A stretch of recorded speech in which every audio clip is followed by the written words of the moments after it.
नमस्कार, मैं जयंती आप सभी को स्वागत करती हूँ मेरे चैनल गार्डनिंग विथ जयंती को।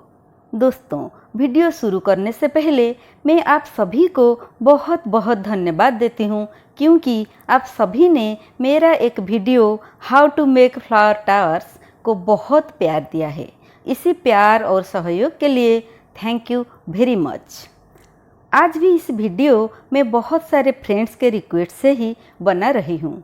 आप सबको ये जानना है कि मैं विंटर गार्डन के लिए सीड्स या सीडलिंग्स कहाँ से खरीद रही हूँ। अगर ऑनलाइन से खरीद रही हूँ तो आप लिंक के लिए बोल रहे थे, लेकिन दोस्तों ना मैं नर्सरी से ना मैं ऑनलाइन से सीड्स खरीद रही हूँ।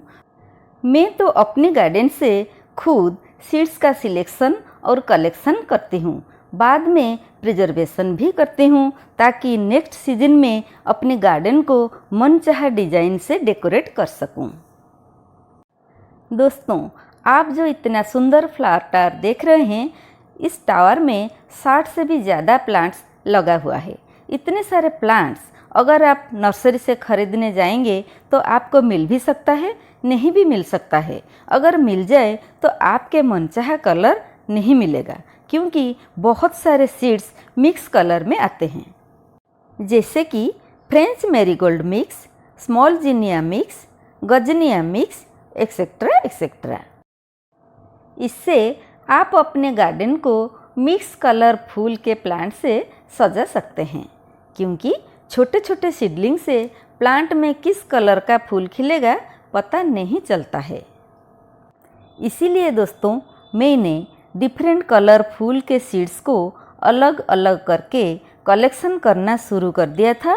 तो आज देखिए मैं अपने गार्डन को अपने स्टाइल से मनचाहा कलर फूल से सजा सकती हूँ।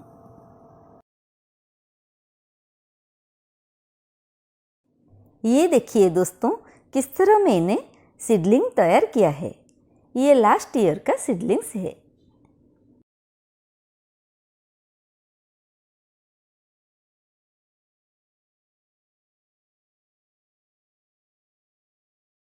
ये रहा फ्रेंच मैरीगोल्ड के 3 अलग अलग कलर के सीडलिंग्स। आइए देखते हैं किस तरह मैंने अलग अलग कलर के फूलों को अलग अलग करके सुखाती हूँ। फूल जब मैच्योर हो जाता है उसे तोड़कर धूप में कम से कम 5 दिनों के लिए सुखाती हूँ।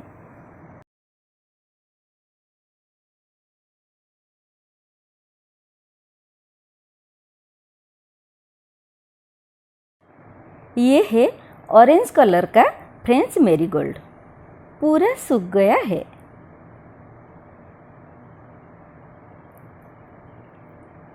आगे रेड कलर का फ्रेंच मैरीगोल्ड,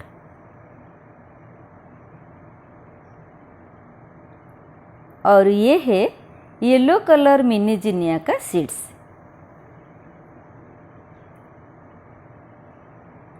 और यहाँ येलो फ्रेंच मैरीगोल्ड का सीड्स। मैंने सीड्स को फूलों से अलग कर दिया है। सीड्स का सिलेक्शन और कलेक्शन हो गया है, धूप में सूख भी गया है। अब कैसे प्रिजर्व करेंगे इसके बारे में बात करेंगे। आप सीड्स को एयरटाइट प्लास्टिक कंटेनर में रख सकते हैं, पेपर में रैप करके जिप लॉक पैकेट में भी रख सकते हैं। रखने से पहले सब पर फूलों का नाम, ईयर, कलर के बारे में लिख देना है ताकि आगे चलकर कोई कंफ्यूजन ना रहे।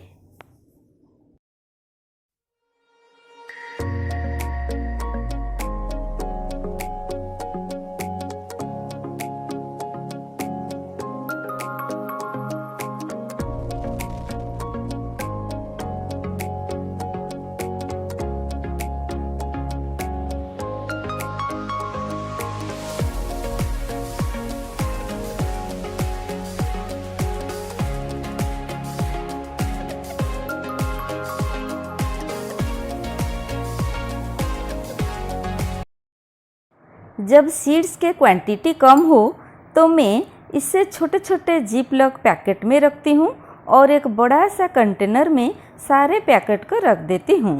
ताकि मुझे बाद में कोई परेशानी ना हो। हर पैकेट के ऊपर सीड्स के नाम, कलर भी लिखकर रखती हूँ। दोस्तों, अब आते हैं फाइनल सेक्शन में, दैट इज़ प्रिजर्वेशन। कहते हैं सीड्स को कूल एंड ड्राई प्लेस में रखना चाहिए। ये कूल एंड ड्राई प्लेस है कहाँ? आपके घर में जो रेफ्रिजरेटर है इससे ज़्यादा कूल और ड्राई प्लेस कहीं नहीं है। तो दोस्तों, आप तो जान गए होंगे कि आपका सीड्स को कहाँ रखना है। जी हाँ, आप अपने सीड्स को कंटेनर में डाल के फ्रीज में कहीं भी रख सकते हैं। सीड्स कभी नहीं खराब होगा, ये मेरा एक्सपीरियंस है।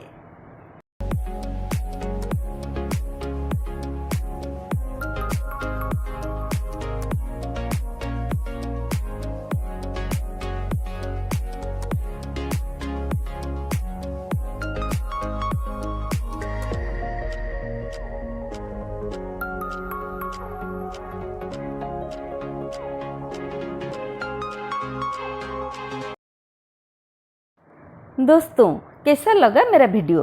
कमेंट सेक्शन में ज़रूर लिखिएगा।